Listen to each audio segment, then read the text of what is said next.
Chapter 4, Todd Marin's house. Later that evening Zoe is speaking to Annie on the phone. So I say to him, I'm the editor of Yes magazine and can you interview Todd Marin? Zoe tells Annie Todd Marin and he says. But he throws Gossip magazine reporters out of his house. I know.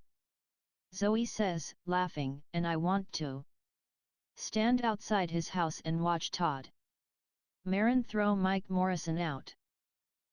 The next morning, Mike goes to Todd Marin's house.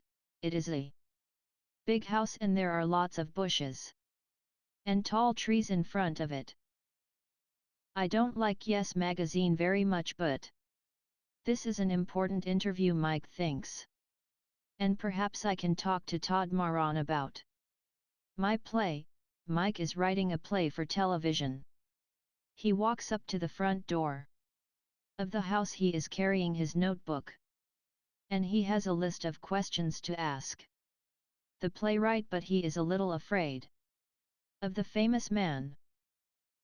Zoe follows Mike to Todd Marin's house. She is careful and she follows Mike very quietly.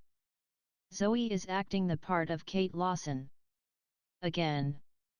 She has a black wig over her hair.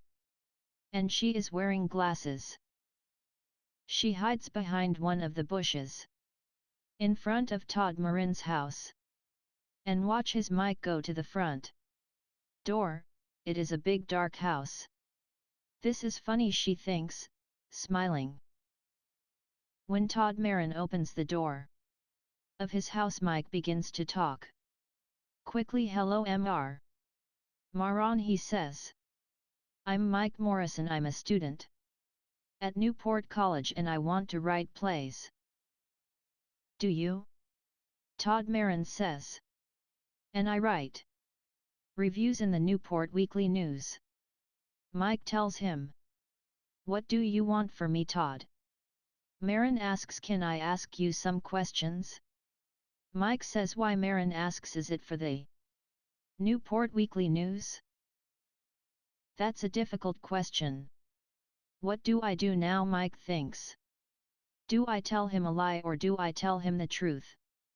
Then after a second or two he says it. It's for Yes magazine. Listen. I know it's a stupid magazine, but come into the house, Todd Marin says suddenly.